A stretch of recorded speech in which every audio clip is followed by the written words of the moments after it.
থানায় পুলিশের কড়া পাহারা আর নিরাপত্তার নজরদারি, অথচ তারই মাঝে উধাও হয়ে গেল পুলিশেরই হেফাজতে থাকা একটি জব্দ করা মোটরসাইকেল। প্রশ্ন উঠছে, সুবিশাল গেট আর দায়িত্বরত পুলিশ সদস্যদের চোখ এড়িয়ে কিভাবে পকেট গেট দিয়ে বের হয়ে গেল সেই মোটরসাইকেলটি? ঘটনাটি মানিকগঞ্জের হরিরামপুর থানার। পুলিশের দাবি, সিসিটিভি ফুটেজে দেখা যায় বিদ্যুৎ না থাকার সময় একজনকে মোটরসাইকেল নিয়ে থানার পকেট গেট দিয়ে বের হতে। ঘটনার এক সপ্তাহের বেশি সময় পরও মোটরসাইকেল উদ্ধার না হওয়ায় প্রশ্ন উঠেছে পুলিশের হেফাজত ও নিরাপত্তা ব্যবস্থা নিয়ে।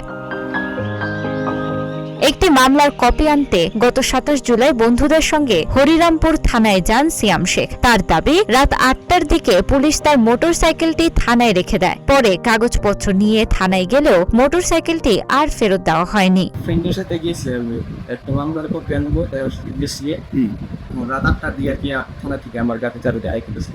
পুলিশ বলছে, কাগজপত্র ও নম্বর প্লেট না থাকায় মোটরসাইকেলটি জব্দ করে কেস স্লিপ দেওয়া হয়েছিল।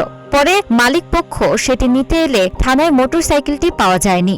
মোটরসাইকেলের কাগজপত্র না থাকায় তাদেরকে একটা কেস স্লিপ দিয়ে দেওয়া হয়। কেস স্লিপ দেওয়া থানায় রাখার পর থানার থেকে মোটরসাইকেলটি পাওয়া যাচ্ছে না। থানার গেটেতে তাদেরকে মোটরসাইকেলের কাগজপত্র মানে অনস্টেট কোনো নাম্বার প্লেট ছিল না। পরে কাগজপত্র এনে দেখায় যে এই গাড়ির নাম্বার প্লেট ভেঙে গেছে বলা হয়। মোটরসাইকেলটি কিভাবে থানার হেফাজত থেকে বের হলো তা জানতে সিসিটিভি ফুটেজ পর্যালোচনা করে পুলিশ। পুলিশের দাবি, বিদ্যুৎ না থাকার সময় একজনকে থানার পকেট গেট দিয়ে মোটরসাইকেল নিয়ে বের হতে দেখা গেছে। তবে ফুটেজ অস্পষ্ট হওয়ায় এখনো কাউকে শনাক্ত করা যায়নি। কারেন্ট ছিল না এমন একটা সময় বের হয়ে যাচ্ছে এরকম আফসা একটা মোটরসাইকেল একটা ব্যক্তি নিয়ে বের হয়ে যাচ্ছে একদম আমাদের পকেট গেট দিয়ে, এমন একটা দৃশ্য দেখতে পাই। আমরা এই বিষয়ে স্পষ্টীকরণ সহ আইনগত ব্যবস্থার প্রক্রিয়াধীন আছে। পুলিশের হেফাজতে থাকা একটি জব্দ মোটরসাইকেল কিভাবে পকেট গেট দিয়ে বেরিয়ে গেল, দায়িত্বে থাকা পুলিশ সদস্যদের নজরদারি কোথায় ছিল তা নিয়ে উঠেছে প্রশ্ন। তানাজা আফরিন, গ্রিন টিভি ডিজিটাল।